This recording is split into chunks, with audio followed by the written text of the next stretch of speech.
The Fall of Jericho. God commands Joshua to conquer Canaan. After the death of the Lord's servant Moses, the Lord spoke to Moses' helper, Joshua son of Nun. He said, "My servant Moses is dead. Get ready now, you and all the people of Israel, and cross the river Jordan into the land that I am giving them. As I told Moses, I have given you and all my people the entire land that you will be marching over. Your borders will reach from the desert in the south to the Lebanon mountains in the north, from the great river Euphrates in the east, through the Hittite country to the Mediterranean Sea in the west. Joshua, no one will be able to defeat you as long as you live. I will be with you as I was with Moses. I will always be with you. I will never abandon you. Be determined and confident, for you will be the leader of these people as they occupy this land which I promised their ancestors.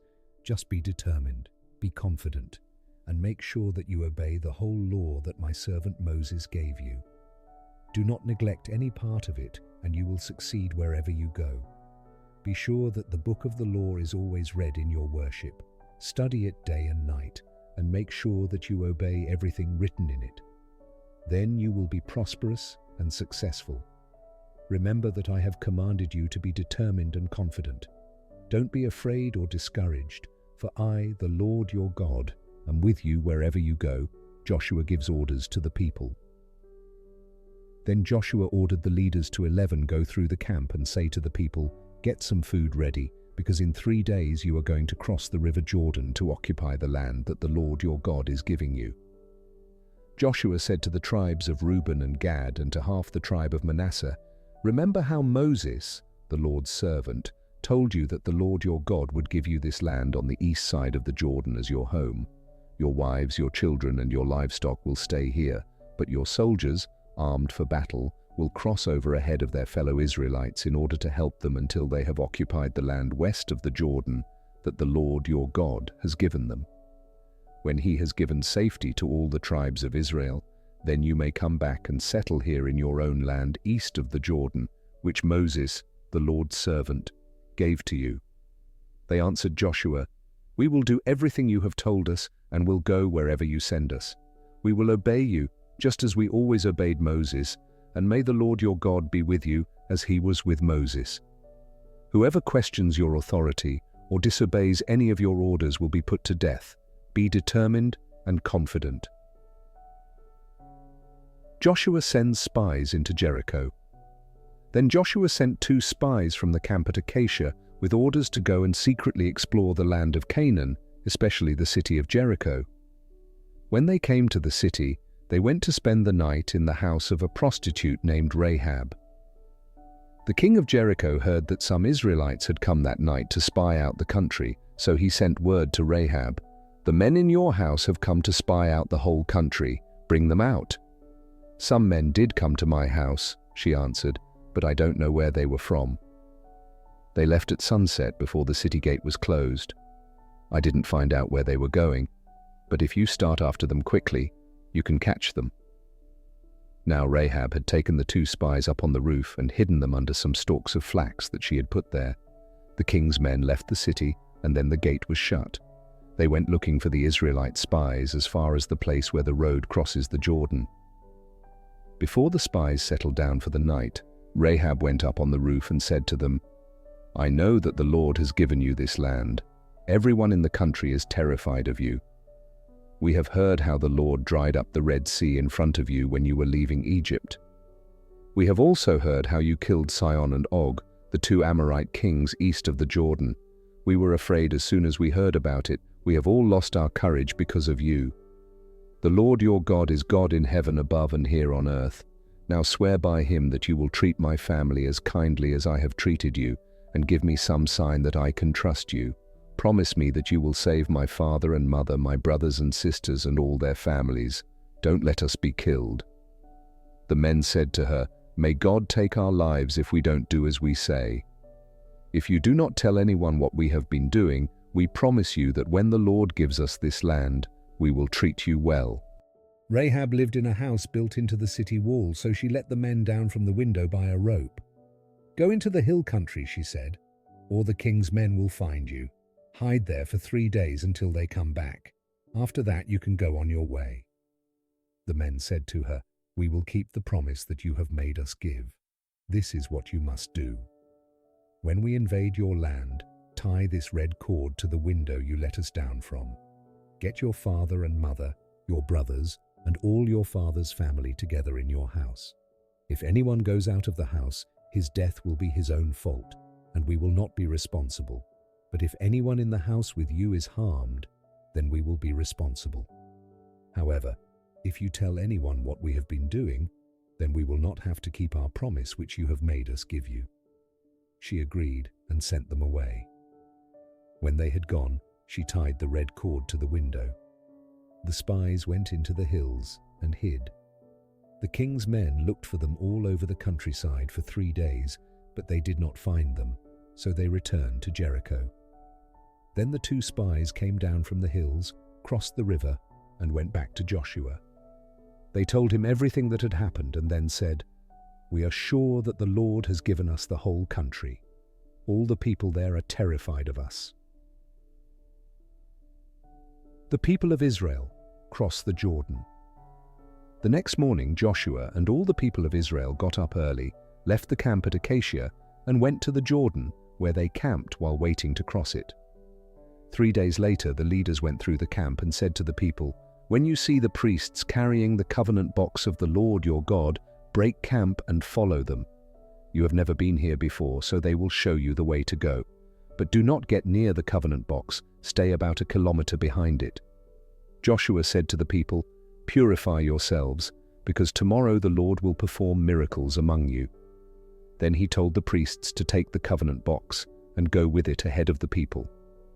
They did as he said. The Lord said to Joshua, "What I do today will make all the people of Israel begin to honor you as a great man, and they will realize that I am with you as I was with Moses.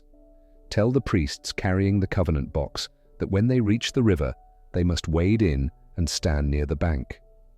Then Joshua said to the people, "Come here and listen to what the Lord your God has to say. As you advance, he will surely drive out the Canaanites, the Hittites, the Hivites, the Perizzites, the Girgashites, the Amorites, and the Jebusites. You will know that the living God is among you when the covenant box of the Lord of all the earth crosses the Jordan ahead of you. Now choose 12 men, 1 from each of the tribes of Israel. When the priests who carry the covenant box of the Lord of all the earth put their feet in the water, the Jordan will stop flowing, and the water coming downstream will pile up in one place. It was harvest time, and the river was in flood. When the people left the camp to cross the Jordan, the priests went ahead of them, carrying the covenant box.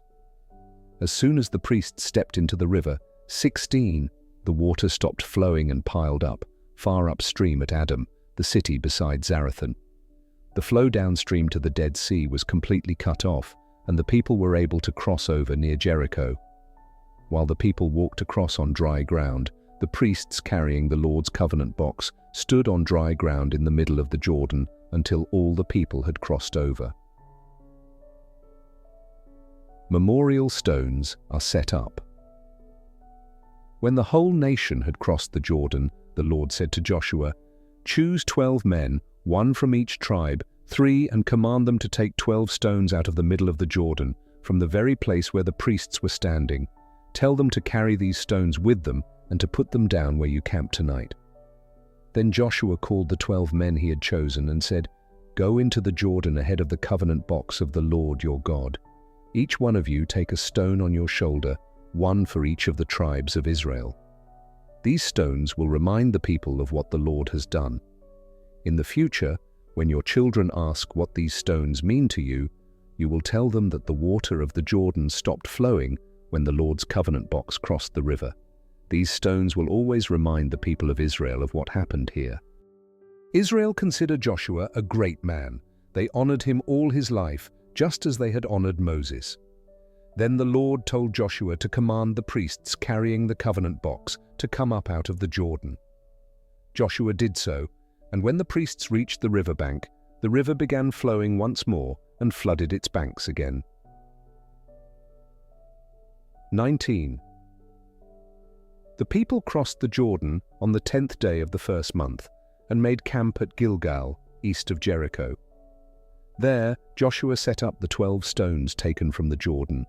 He said to the people of Israel, "In the future, when your children ask you what these stones mean, you will tell them about the time when Israel crossed the Jordan on dry ground. Tell them that the Lord your God dried up the water of the Jordan for you until you had crossed, just as he dried up the Red Sea for us.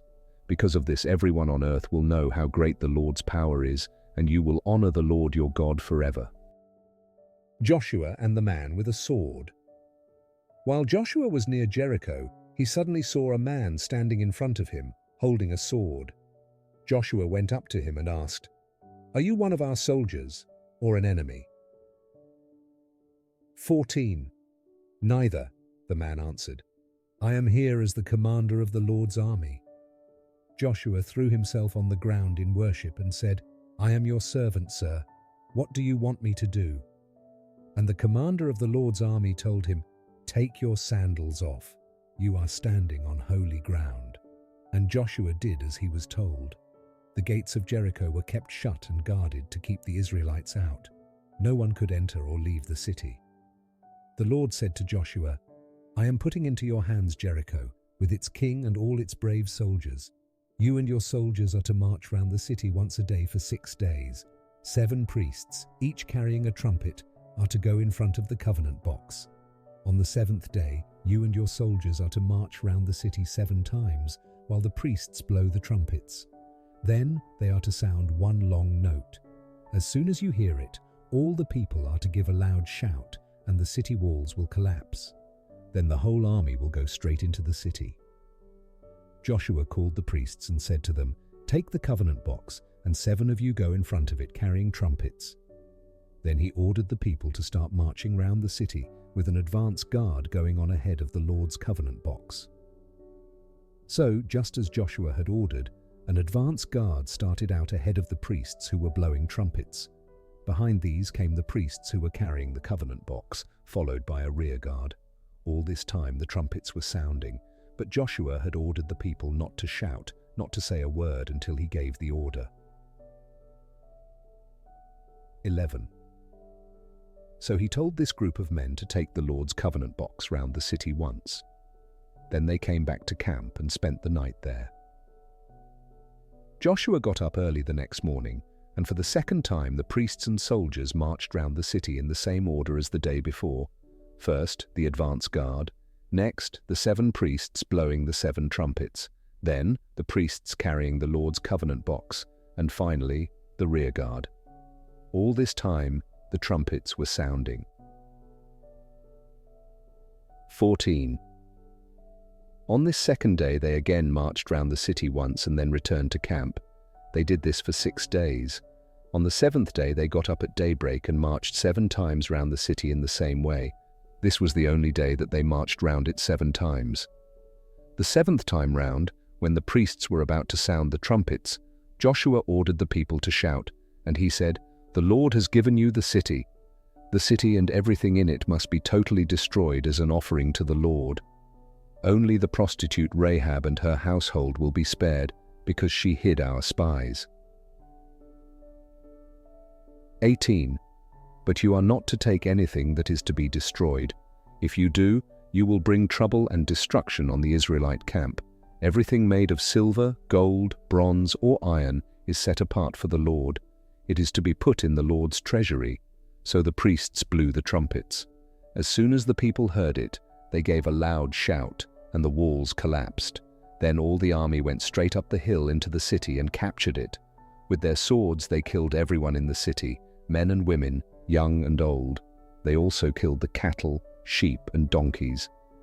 Joshua then told the 2 men who had served as spies, "Go into the prostitute's house and bring her and her family out, as you promised her." So they went and brought Rahab out, along with her father and mother, her brothers, and the rest of her family. They took them all, family and slaves, to safety near the Israelite camp. Then they set fire to the city and burnt it to the ground, along with everything in it, except the things made of gold, silver, bronze, and iron, which they took and put in the Lord's treasury. But Joshua spared the lives of the prostitute Rahab and all her relatives because she had hidden the 2 spies that he had sent to Jericho. Her descendants have lived in Israel to this day. At that time, Joshua issued a solemn warning. Anyone who tries to rebuild the city of Jericho will be under the Lord's curse. Whoever lays the foundation will lose his eldest son. Whoever builds the gates will lose his youngest. So the Lord was with Joshua, and his fame spread through the whole country. Achan's sin. The Lord's command to Israel not to take from Jericho anything that was to be destroyed was not obeyed. A man named Achan disobeyed that order, and so the Lord was furious with the Israelites. Achan was the son of Carmi and grandson of Zabdi, and belonged to the clan of Zerah, a part of the tribe of Judah. Joshua sent some men from Jericho to Ai, a city east of Bethel near Bethaven, with orders to go and explore the land. When they had done so, they reported back to Joshua, "There is no need for everyone to attack Ai. Send only about 2,000 or 3,000 men. Don't send the whole army up there to fight. It is not a large city." So about 3,000 Israelites made the attack, but they were forced to retreat. The men of Ai chased them from the city gate as far as some quarries and killed about 36 of them on the way down the hill. Then the Israelites lost their courage and were afraid. Joshua and the leaders of Israel tore their clothes in grief, threw themselves to the ground before the Lord's covenant box, and lay there till evening, with dust on their heads to show their sorrow. And Joshua said, "Sovereign Lord, why did you bring us across the Jordan at all? To hand us over to the Amorites, to destroy us? Why didn't we just stay on the other side of the Jordan? What can I say, O Lord, now that Israel has retreated from the enemy? The Canaanites and everyone else in the country will hear about it. They will surround us and kill every one of us. And then what will you do to protect your honor?" The Lord said to Joshua, "Get up. Why are you lying on the ground like this? Israel has sinned. They have broken the agreement with me that I ordered them to keep. They have taken some of the things condemned to destruction. They stole them, lied about it, and put them with their own things. This is why the Israelites cannot stand against their enemies. They retreat from them because they themselves have now been condemned to destruction. I will not stay with you any longer unless you destroy the things you were ordered not to take. Get up, purify the people and get them ready to come before me. Tell them to be ready tomorrow because I, the Lord God of Israel, have this to say. Israel, you have in your possession some things that I ordered you to destroy. You cannot stand against your enemies until you get rid of these things. So tell them that in the morning they will be brought forward, tribe by tribe. The tribe that I pick out will then come forward, clan by clan. The clan that I pick out will come forward, family by family. The family that I pick out will come forward, one by one. The one who is then picked out and found with the condemned goods will be burnt, along with his family and everything he owns, for he has brought terrible shame on Israel and has broken my covenant." Early the next morning Joshua brought Israel forward, tribe by tribe, and the tribe of Judah was picked out. He brought the tribe of Judah forward, clan by clan, and the clan of Zerah was picked out. Then he brought the clan of Zerah forward, family by family, and the family of Zabdi was picked out. He then brought Zabdi's family forward, one by one, and Achan, the son of Carmi and grandson of Zabdi, was picked out. Joshua said to him, "My son, tell the truth here before the Lord, the God of Israel, and confess. Tell me now what you have done. Don't try to hide it from me." "It's true," Achan answered. "I have sinned against the Lord, Israel's God, and this is what I did. Among the things we seized, I saw a beautiful Babylonian cloak, about 2 kilograms of silver, and a bar of gold weighing over 0.5 kilogram. I wanted them so much that I took them. You will find them buried inside my tent, with the silver at the bottom." So Joshua sent some men, who ran to the tent, and found that the condemned things really were buried there, with the silver at the bottom. They brought them out of the tent, took them to Joshua and all the Israelites, and laid them down in the presence of the Lord. Joshua, along with all the people of Israel, seized Achan, the silver, the cloak, and the bar of gold, together with Achan's sons and daughters, his cattle, donkeys and sheep, his tent, and everything else he owned, and they took them to Trouble Valley. And Joshua said, "Why have you brought such trouble on us? The Lord will now bring trouble on you." All the people then stoned Achan to death. They also stoned and burnt his family and possessions.